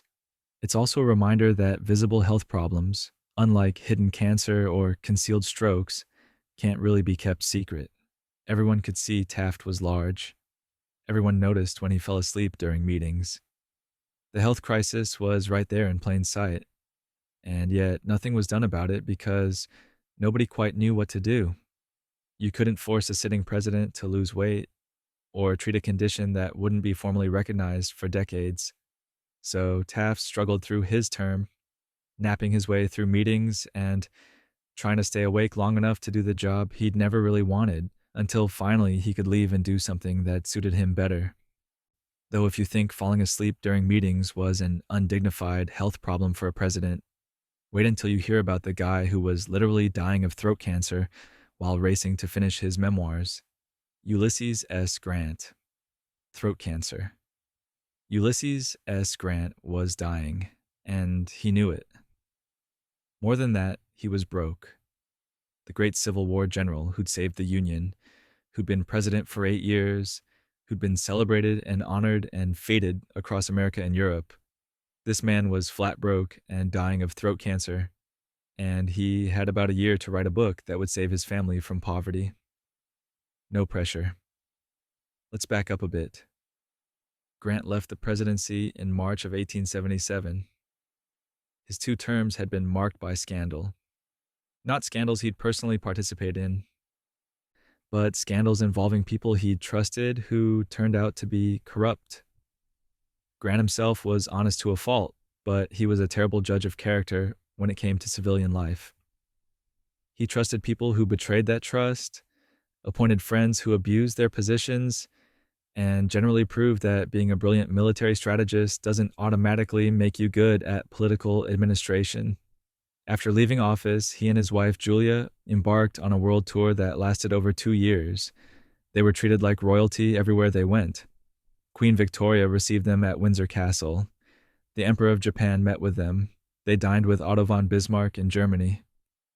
It was a triumph, a celebration of Grant's role in saving the Union and ending slavery. But when they returned to America, Grant needed to make money. Presidents didn't get pensions back then. He'd spent most of his savings on the world tour and maintaining a lifestyle appropriate to his status. He needed income, and he needed it consistently, so he went into business. Specifically, he became a silent partner in a financial firm called Grant and Ward. His son was involved, and a man named Ferdinand Ward, who seemed smart and trustworthy and came highly recommended, was running the operation. Grant invested most of his remaining money and encouraged friends and family to invest as well. Ferdinand Ward was running a Ponzi scheme. The firm collapsed in May of 1884, and Grant lost everything. Not just his money, everything. The house, the furniture, the personal possessions, the gifts from foreign heads of state. All of it had to be sold to pay creditors. At age 62, the former president was essentially destitute.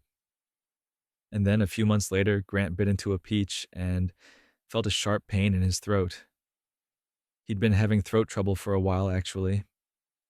A persistent soreness, difficulty swallowing, a feeling that something wasn't quite right. He'd been smoking cigars for decades.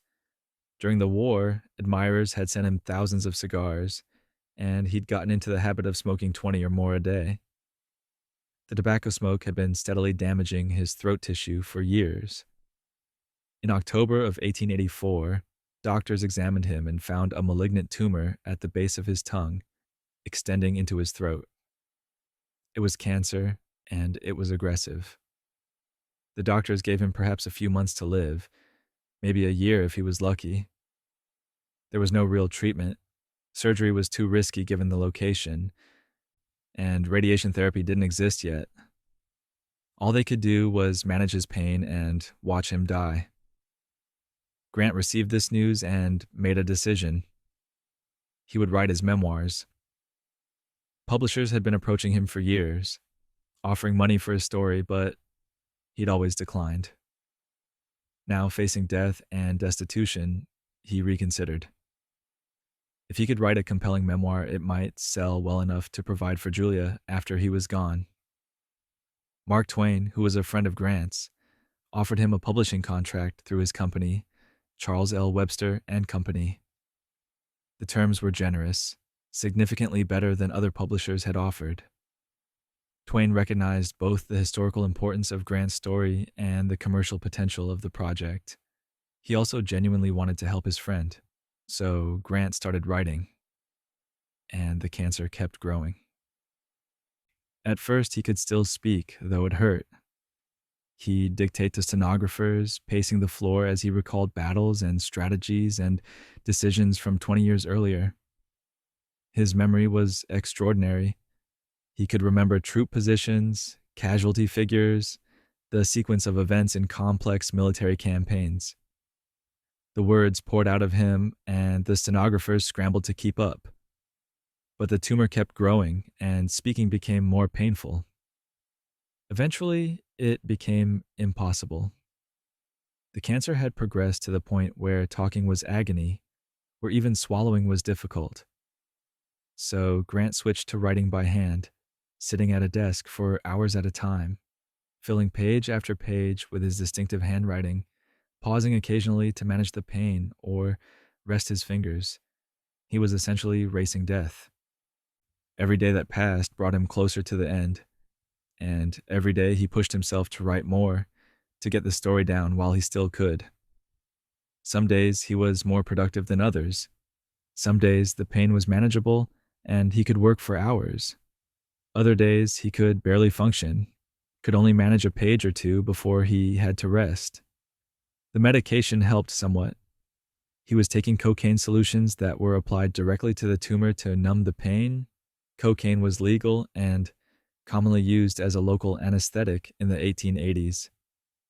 He also took morphine when the pain became unbearable. These drugs helped him continue working, but they also affected his mental clarity. He had to balance pain management against the need to think clearly and write effectively.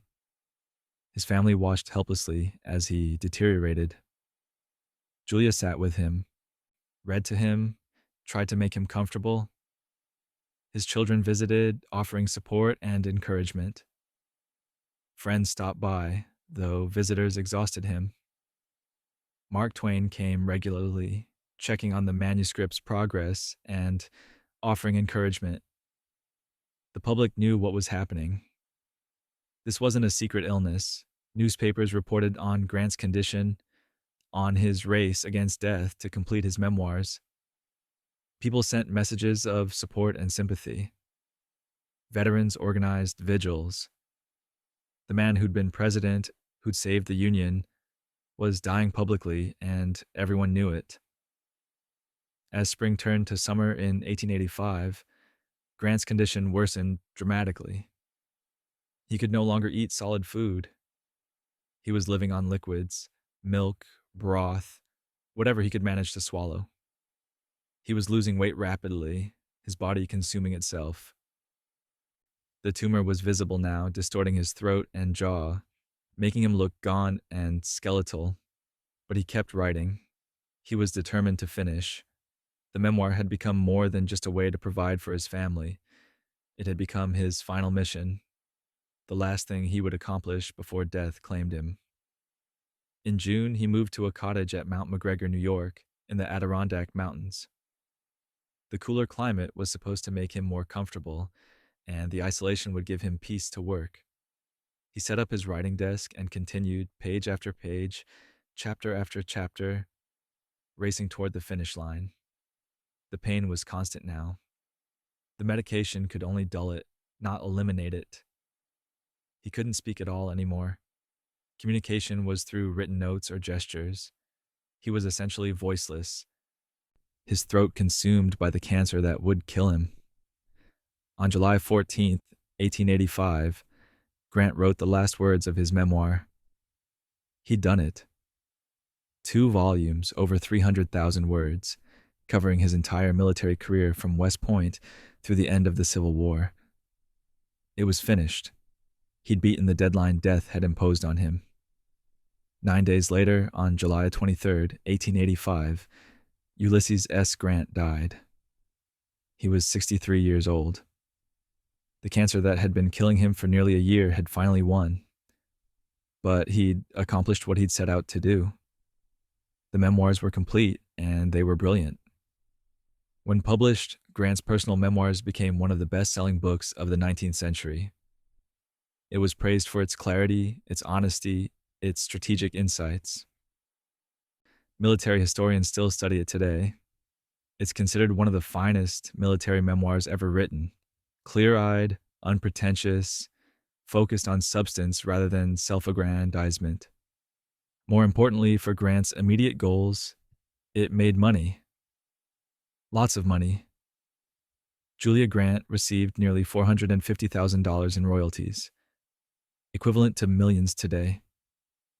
She was financially secure for the rest of her life, which was exactly what Grant had hoped for. He'd provided for his family even in death, through the only resource he had left, his words and his story. There's something both inspiring and heartbreaking about Grant's final year. Inspiring because of his determination, his refusal to give up, his commitment to completing his task despite extraordinary suffering.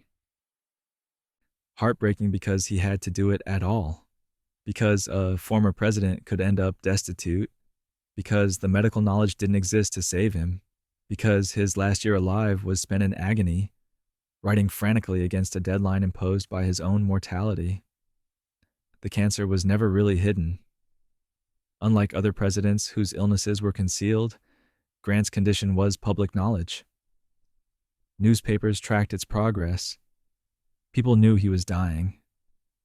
The secrecy wasn't about the existence of the cancer, but about the extent of his financial desperation, which was somewhat less openly discussed out of respect for his dignity. What Grant proved in his final months was that even dying, even broke, even voiceless, a person could still accomplish something meaningful. He couldn't change his prognosis, couldn't cure the cancer, couldn't undo the financial disaster that had left him impoverished, but he could write. And through writing, he could provide for his family and leave a legacy that would outlast his own life. The writing process itself became a kind of therapy, a way to impose meaning on suffering. Grant wasn't just recording history, he was making sense of his own life, understanding his place in the grand sweep of events. The act of remembering, of organizing those memories into narrative, of explaining his decisions and actions, this gave purpose to his final months. There were days when visitors came to Mount McGregor and found Grant sitting on the porch, wrapped in blankets despite the summer warmth, a pad of paper on his lap, writing slowly but steadily. He'd look up, acknowledge them with a nod. He couldn't speak anymore, and then return to his work. The determination in his eyes was unmistakable. He had a job to finish. His doctor, John Hancock Douglas, marveled at Grant's willpower. In his medical notes, Douglas recorded that the pain should have been incapacitating, that most patients in Grant's condition would have been bedridden and insensible from morphine. But Grant rationed his pain medication carefully, taking only enough to make work possible, never enough to cloud his thinking entirely. The final chapters of the memoir were written in Grant's own hand because he could no longer dictate. His handwriting, normally clear and steady, became shakier as he weakened, but it remained legible. He wrote about the surrender at Appomattox, about Lee's dignity and defeat, about his hopes for reconciliation between North and South. The words were generous, thoughtful, forward-looking, remarkable given that they were written by a man in extraordinary pain who knew he'd never see the future he was writing about. When he finally set down his pen on July 14th, having written the last sentence, Grant reportedly allowed himself a small smile. He'd done it. Whatever else happened, Julia would be taken care of. The mission was complete. His funeral was one of the largest in American history up to that point. 1.5 million people lined the streets of New York City to watch his funeral procession. President Grover Cleveland attended, along with former presidents Hayes and Arthur. Confederate generals who'd fought against Grant served as pallbearers, a gesture of reconciliation that Grant himself probably would have appreciated. He's buried in Grant's tomb in New York City, along with Julia, who joined him there when she died in 1902. The tomb is massive, elaborate, befitting a great general and president. Inside, there's a simple inscription, "Let us have peace," which after a life spent fighting wars, being president, losing everything, and then dying slowly of throat cancer while writing frantically to save his family, seems like a reasonable thing to hope for. And speaking of presidents dealing with expectations around their health in very public ways, let's talk about what happens when those expectations collide with the realities of age and the demands of modern political life. Joe Biden, age and medical transparency. Joe Biden became the oldest person ever elected president when he won in November of 2020 at age 77. By the time he'd serve a full term, he'd be 82. That's not just old for a president, it's old for anyone doing any job, let alone one that supposedly requires constant energy, quick decision-making, and the ability to work 18-hour days. And everyone knew this. Age wasn't a secret. It wasn't something that could be hidden like Woodrow Wilson's stroke or FDR's paralysis. Biden's birth year, 1942, was public information. You could do the math yourself. The question wasn't whether he was old. The question was whether he was too old. This created a unique situation in terms of presidential health transparency. Unlike past presidents who could hide conditions through careful image management and cooperative press, Biden was operating in an era of constant media scrutiny, social media analysis, and public expectation of comprehensive medical disclosure. And he was dealing with something that couldn't be hidden: the simple fact of being really old. The Biden administration's approach was to lean into transparency, or at least the appearance of it. They released detailed medical summaries from his annual physical exams. They provided information about his medications, his vital signs, his medical history. They had his doctor issue statements about his fitness for office. The summaries were thorough. They noted he had atrial fibrillation, an irregular heartbeat that was controlled with medication. They mentioned his history of brain aneurysms in 1988, decades before his presidency, which had been successfully treated with surgery. They documented his sensory peripheral neuropathy in his feet, his gastroesophageal reflux, his seasonal allergies. They listed all his medications and noted that he doesn't drink alcohol and has never smoked. This was an unprecedented level of disclosure.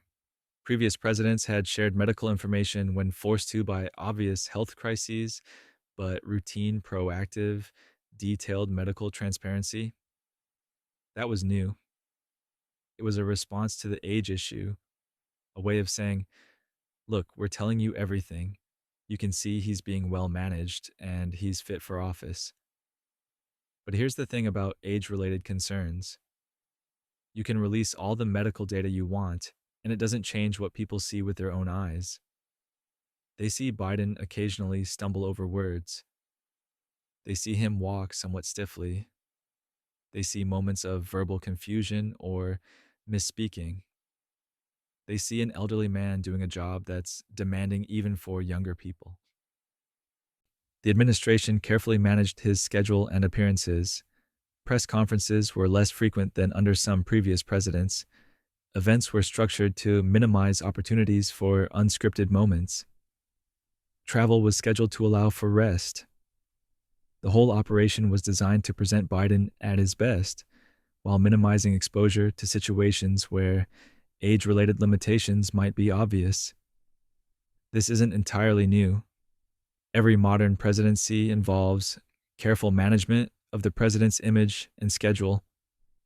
But with Biden, there was an extra layer of caution, an awareness that any slip, any stumble, any verbal miscue would be seized upon as evidence of decline.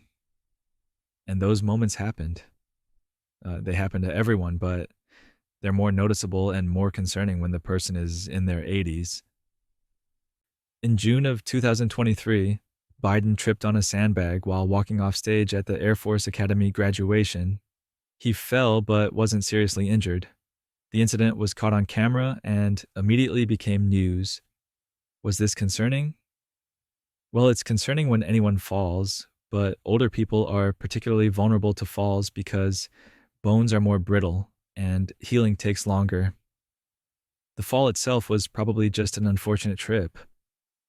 The sandbag was apparently difficult to see, but it fed into existing concerns about whether someone his age could handle the physical demands of the job.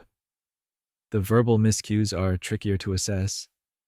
Biden has always been a somewhat loose speaker, prone to gaffes and the occasional confusing statement going back decades. That's just his communication style. But when you're in your 80s, people interpret those same verbal quirks as potential signs of cognitive decline rather than just personality. So you end up with this impossible situation. Biden could be as cognitively sharp as ever, but because he's old and occasionally misspeak, as he's done his entire career, people worry. Or he could be experiencing mild age-related decline, but because he's always been verbally imperfect, it's hard to establish a baseline to measure against. The administration's response was to keep releasing medical information and to point to Biden's actual job performance. He passed major legislation, he managed international crises, he made complex decisions on domestic and foreign policy. Whatever his verbal style or walking speed, he was getting the job done. But the concerns didn't go away because age itself doesn't go away. Every day Biden was president, he was getting older. Every day was one more day of accumulated wear on an elderly body and mind, and everyone knew this would be true of a second term as well. If he ran again and won, he'd be 86 by the end of that term.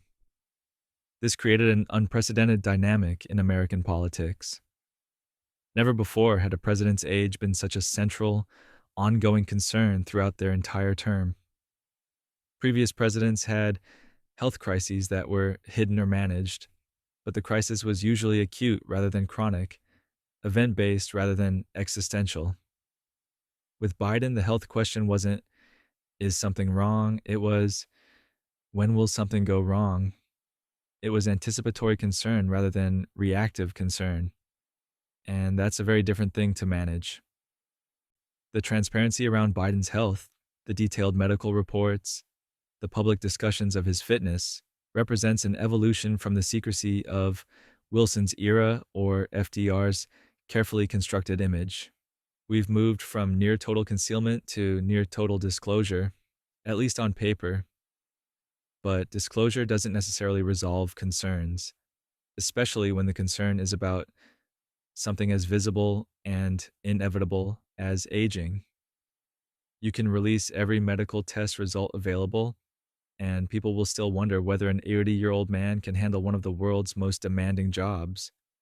The historical context makes Biden's situation even more interesting. When he underwent surgery for those brain aneurysms back in 1988, he was serving in the Senate. The procedures were serious. They had to open his skull twice, clip the aneurysms, and hope for the best. There was a real possibility he wouldn't survive or would be left with permanent neurological damage. He recovered fully, returned to the Senate, and continued his political career for another 32 years before becoming president. Those aneurysms, which could have ended everything, became a footnote in his medical history rather than a defining limitation. It's a reminder that medical crises don't always predict future incapacity, but they do raise questions. The brain surgeries meant Biden had experienced serious cerebrovascular events decades before becoming president. Does that increase risk for future problems? His doctors say no, that the repairs were successful and there's no ongoing concern. But it's the kind of history that gets mentioned in every medical summary. A reminder that this brain has been through some stuff. The neuropathy in his feet, that sensory issue that affects his walking, comes from an old injury, a broken bone that healed but left nerve damage. It's not progressive, not dangerous, just annoying and occasionally limiting. It affects his gait, makes stairs a bit more challenging, contributes to that slightly stiff way he walks. In a younger person, it would barely be mentioned. In an 80-year-old president, it becomes evidence of fragility. And maybe that's the real story here. Not that Biden has significant health problems. He doesn't really, not compared to many of the presidents we've discussed, but that the standard for what counts as a concerning health issue has changed dramatically. We've gone from tolerating complete secrecy about major disabilities to scrutinizing every stumble and stutter. The social media age amplifies everything. A verbal slip that in previous eras might have been noticed by reporters but not widely disseminated now becomes a viral video within minutes, analyzed and reanalyzed, turned into proof of whatever narrative people want to push. A physical stumble becomes a meme. Every public appearance is recorded from multiple angles and can be slowed down, zoomed in on, dissected frame by frame. This level of scrutiny would have destroyed FDR's careful concealment of his paralysis. It would have made Kennedy's Addison's disease impossible to hide. Reagan's potential cognitive decline would have been a daily news story rather than a subtle concern among insiders. The old tools of image management simply don't work anymore. So Biden's team chose the opposite approach. Radical transparency about medical data, combined with careful management of public appearances. Give them all the numbers, all the test results, all the official information they could want. But also structure events to minimize risk, control access, limit opportunities for unscripted moments that might go badly. It's a modern solution to a timeless problem. How do you balance the public's right to know about their leader's health against the practical need to govern effectively and maintain confidence in the system? The answer, apparently, is comprehensive medical disclosure combined with strategic public relations management. Whether this represents progress or just a different form of image control is debatable. We certainly know more facts about Biden's health than we knew about almost any previous president's health. But does knowing his medications and test results actually tell us what we need to know about his capacity to do the job? Or are those just data points that create an illusion of transparency while the real questions about energy, stamina, mental acuity, decision making capacity remain as ambiguous as ever? This might be where we've ended up in the evolution of presidential health disclosure. Maximum information, minimum clarity. We know everything measurable, but what matters most might not be measurable. We can list every medication and vital sign, but we can't quantify wisdom, judgment, or the subtle diminishments of age that don't show up on blood tests. And that ambiguity might be where we are now with presidential health, in a space between complete secrecy and complete transparency, where we know more than ever before, but still can't definitively answer the questions that matter most. Which brings us to the end of this journey through presidential health crises, concealed illnesses, and the evolving relationship between privacy and transparency in American political life. And that brings us to the present day, where we've gone from complete secrecy to comprehensive medical reports that still don't answer the questions that matter most. For most of American history, presidential health was private, not because of elaborate conspiracies, but because that's how people thought about illness, as something personal, something shameful, something you handled quietly. The public learned the truth only years later, if at all. Woodrow Wilson's stroke, FDR's paralysis, Kennedy's Addison's disease, these weren't secrets that got exposed by investigative journalists. They were just how things were done, until gradually they weren't anymore. We've evolved from an era where you could have major surgery on a yacht and nobody questioned it, to an era where every stumble gets analyzed, frame by frame, on social media. Whether that's progress or just a different form of theater is something you can think about as you drift off. So tonight, be grateful you're not trying to run a country while secretly dying, while unable to walk, or while your brain is slowly forgetting who you are. Sweet dreams.